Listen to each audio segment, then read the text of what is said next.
sole shareholder of the company and also listed as its company secretary. Thomas Entwibosuako is believed to be the brother of Bernard Entwibosuako, domiciled in the United States of America. Prior to the registration of the company, that is Wontumi Farms Limited, Chairman Wontumi wrote to Exim Bank that the board of directors of Wontumi Farms Limited had met on December 9th, 2017, and had resolved to seek a loan facility of 19 million from the bank to support its farm project at Asari Nkwanta in the Ashanti region under the Mining Alternative Livelihoods Initiative. The application letter stated, among others, that the credit facility was meant for a farming venture and that the company had secured 100,000 acres of land for that purpose. On January 16, 2018, based upon the application submitted by Chairman Wontumi, the chief promoter of Wontumi Farms, Exim Bank approved a medium-term loan facility of 18,734,260 Ghana cedis, which included a grant component of 6,768,260 Ghana cedis. This offer was accepted via a letter dated January 23, 2018, and Chairman Wontumi, acting as the Chief Executive Officer of Wontumi Farms Limited, and Thomas Entwibosuako as Director of Wontumi Farms Limited. The offer letter indicated that the approval of the medium-term loan facility was subject to the bank's terms and conditions. The loan offer letter further stated that the loan was secured with 10,000 acres of farmland of Wontumi Farms at Asari Nkwanta. The breakdown of the approved 18.7 million loan as per the offer letter was as follows. A. Purchase of agricultural plant and machinery, working capital, and then grant staff costs and consultancy fees. As part of the pre-disbursement conditions of the loan, Wontumi Farms Limited was to do the following, among others: execute an equitable mortgage over the land earmarked for the project, submit a valuation report on the land to be used as collateral, execute a lease agreement over the equipment, provide a letter of undertaking from off-takers to make payments in the joint names of Ghana Exim Bank and Wontumi Farms Limited, and then finally submit copies of the contract with the National Buffer Stock Company, under which Wontumi Farms was to supply the food items to Buffer Stock. IESO Agribusiness Consult, a company specialized in investment advisory services, consultancy and training and development, was contracted by Exim Bank and assigned to Wontumi Farms Limited as a consultant to the project. The key function of IESO Agribusiness Consult was to provide technical assistance to Wontumi Farms Limited. On February 14, 2018, EBAN Capital Limited, a company that specializes in financial technology services, cash management services, distribution of custom banking and payment software packages, was also contracted by Exim Bank and assigned to Wontumi Farms to provide a platform that will facilitate staff salary payments, customization, integration, POS, terminals, and biometric cards for the farm hands that were to be employed by Wontumi Farms Limited. Wontumi Farms Limited was to provide EBAN Capital Limited with a database of all workers, from which EBAN Capital Limited was to integrate the workers on a payment platform. EBAN Capital Limited would then receive funds directly from Exim Bank for onward disbursement to workers, to the workers' wallets as salaries and allowances. Ladies and gentlemen, Wontumi Farms Limited failed to provide a database of farmers, of farm hands to EBAN Capital, as there were no farmers working on the land, no farm hands working on the land. According to witnesses, Chairman Wontumi, as CEO of Wontumi Farms Limited, insisted and put pressure on EBAN Capital and Exim Bank to transfer the 400,000 meant for the workers to Wontumi Farms Limited on the basis that the youth who were involved in Galamsey were not used to complex electronic payment systems and wanted to be paid in cash.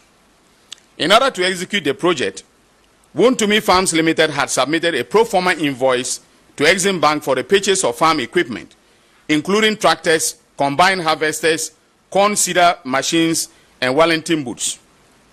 The invoice was submitted on December 15, 2017 as part of the loan application process. Subsequently, Exim Bank demanded proof that the equipment has been purchased.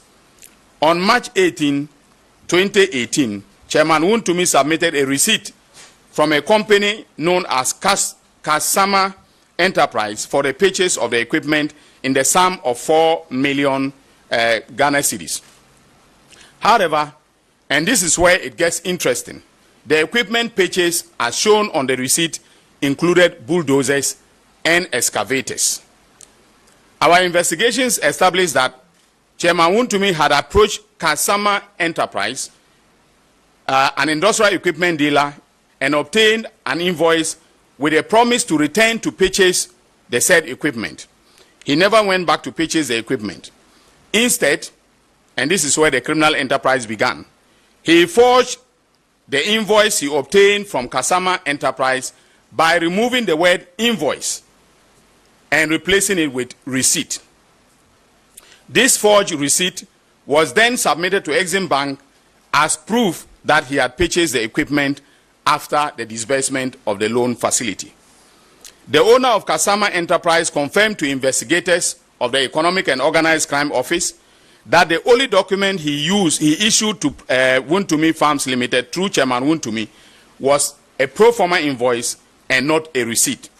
He stated that after he issued the invoice, he never heard from Chairman Wontumi again, despite repeated follow-up calls.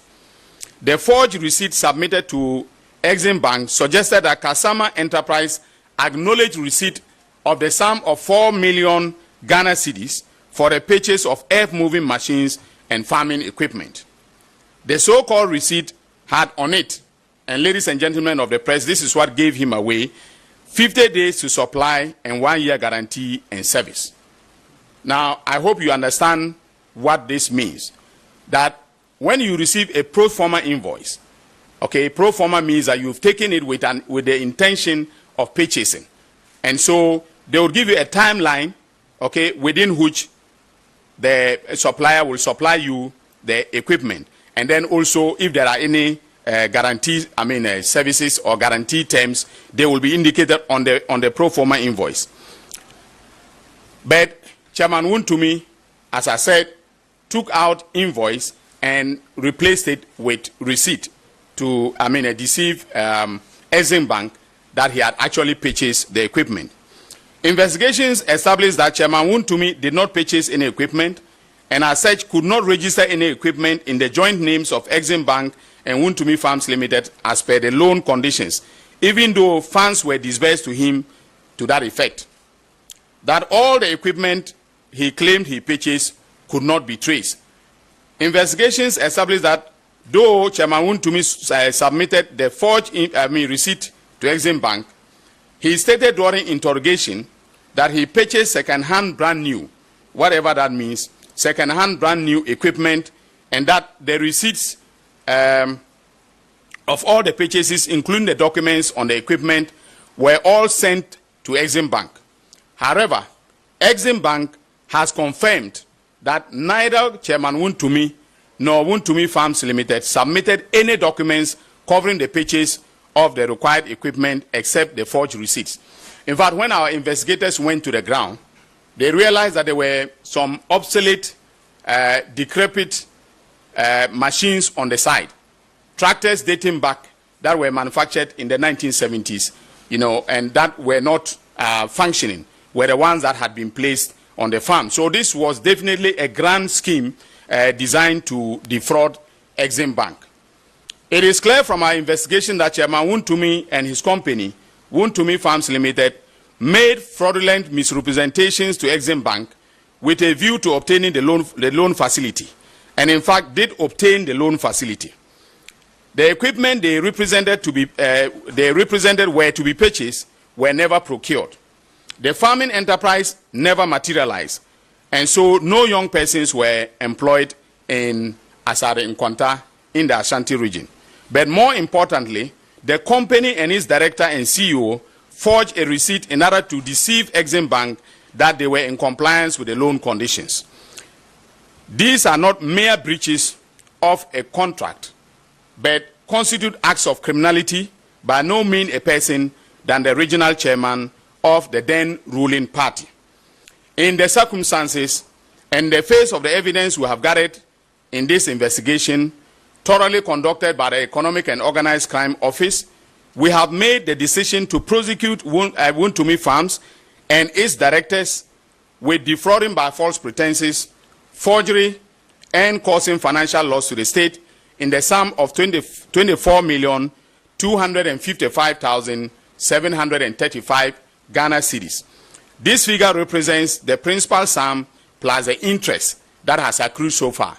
And ladies and gentlemen, by the time we file charges, which will be definitely after the Christmas break when we resume work, it might be that this figure would have increased because the interest on the principal keeps compounding. And so we will get the exact figure of the amount that is involved in this criminal enterprise from the Exim Bank before we file charges in court.